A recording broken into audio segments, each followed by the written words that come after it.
Now, something is a little bit weird about this Airbus A350. It doesn't have eyes. In fact, when we are in the cabin and go forward, we realize that this airplane... Hold on. Gotta take a bit of walking here. This airplane does not even have a cockpit at all. As you can see, this is the shape of what the cockpit would usually be, but there's business class seats. How in the world does a plane fly when it doesn't even have a cockpit at all, you may wonder? Well, the cockpit is not here, but, right there in this building. This airplane is remote controlled. We actually have a full-on flight simulator. Oh, that is a little bit buggy. I'm sorry. But we do have a full-on flight simulator in this weird container, ladies and gentlemen. A fully remotely controlled A350. And you may think, Swiss, you're out of your own mind. What kind of stupid idea is that?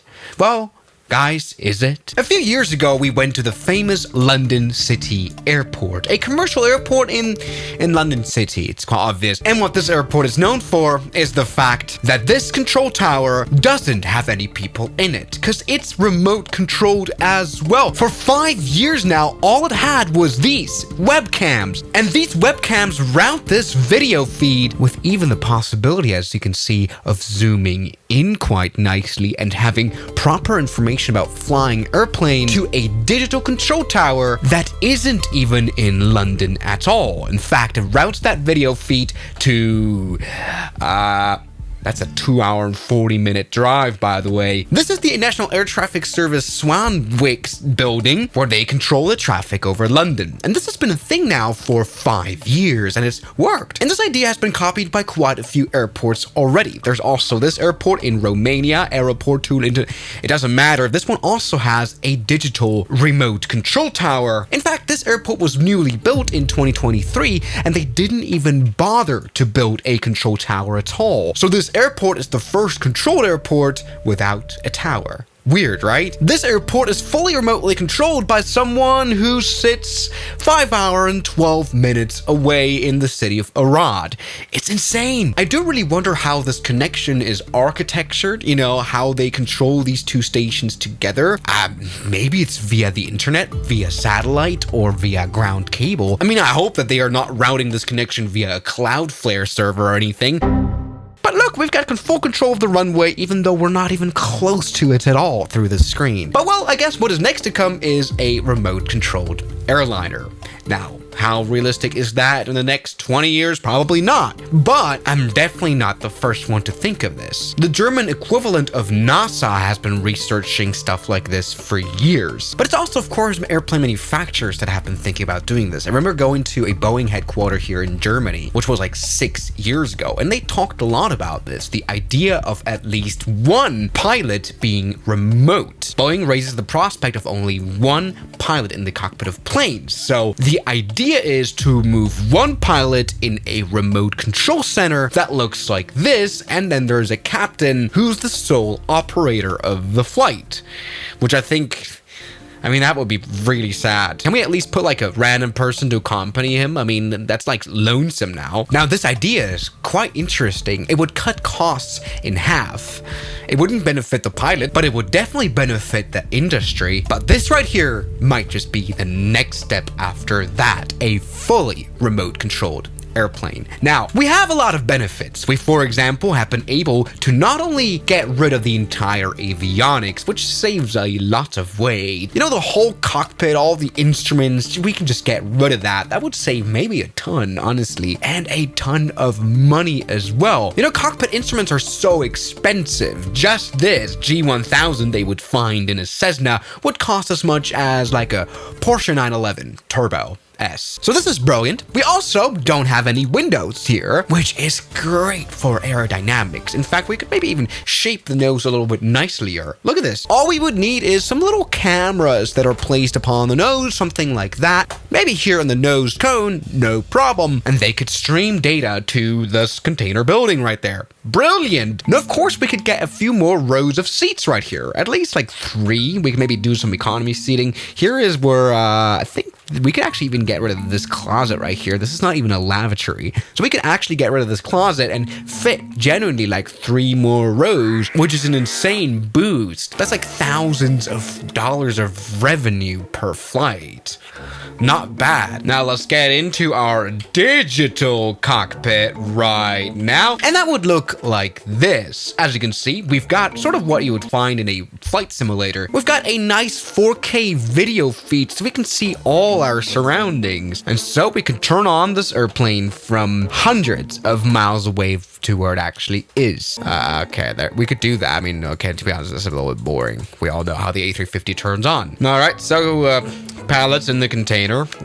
Please look out. Our airplane is already on the runway. It's right over there. Luckily, we don't have to fly this airplane from this view, but we can just go into this virtual cockpit. All right, so let's do this. Take off. This is kind of interesting.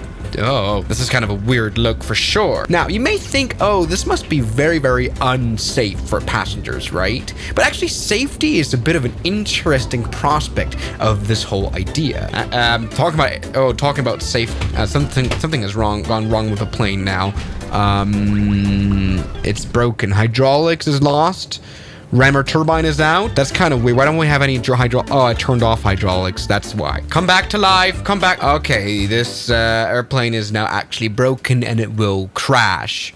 Luckily, because this is all now live streamed to our main station, without even having to find the flight data recorder, we already know why the plane crashed. But no, let's go see. I don't know what went wrong. But all right, while our remote control pilots, yes, actual RC plane pilots, I guess you would call them then, is sitting in Frankfurt Airport, we're right here in JFK with the Airbus A350, streaming data live. And yeah, one bigger safety aspect of all this is that you can maybe reduce the human error in aircraft incidents. Because in this container, everyone can just go in and go out. You are very much less likely to have pilots that suffer from fatigue. They can even work from home if they got a setup. Yes, you really wouldn't have this human factor there. But of course, that's kind of all the benefits. There's a lot of benefits, to be honest, but of course, this is kind of stupid. At least with the technology we have now, it's almost unrealistic. I mean, how would I stream all this data around the world? Well, you could maybe think of Starlink, and after all, it's not even that much data.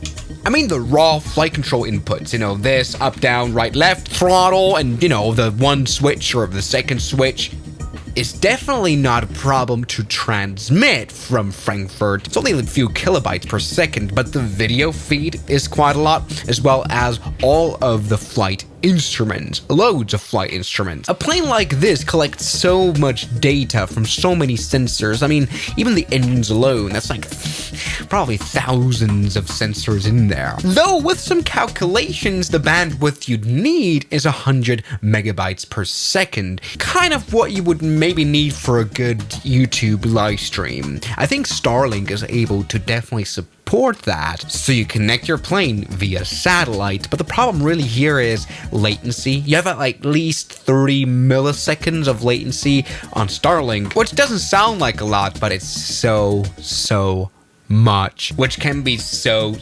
tricky for landings. Problem is I'm not able to simulate that here, of course, in the flight simulator, you know, this latency, but I don't want to know what it feels like for us to get video feeds and information about the airplane 30 milliseconds late, and then after that we do our control input and that arrives 30 milliseconds late as well. So from something happening to us reacting to it, that's 60 milliseconds, which is just really bad. I mean, can you imagine playing Call of Duty, you know, moving around and all that stuff with that kind of delay? Absolutely impossible. Now, let's try to do a landing. Now, I think the flaring is definitely the hard part, although you could kind of let the autopilot do all the manual flying anyway. Alright, that was a bit of a hard landing. We didn't even flare at all. Doesn't even matter. Let's go ahead and put reverse thrust on. Hey, maybe, you know, with autopilot technology and all that stuff, this could be kind of doable, but, you know, you don't want to think about emergency situations when there is an actual human needed. And when there isn't one, I think no passenger would get on board if there was not a pilot who's physically there, who's in control. Now, something I haven't even talked about is issues like, what if Starlink fails? We don't know how reliable it is for, this is kind of a life and death scenario every flight. It's really dumb. And something we haven't talked about at all is like cybersecurity. Like, you could just hack into a plane.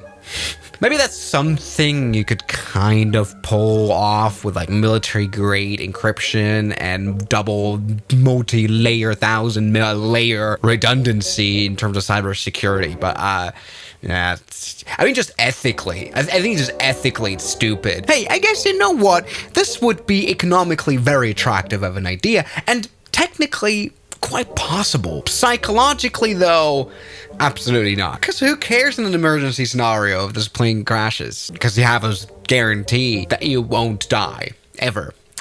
Also, a captain of an airplane is not only in control of the aircraft, but also the cabin and everything else. He, by law, definitely needs to be on board.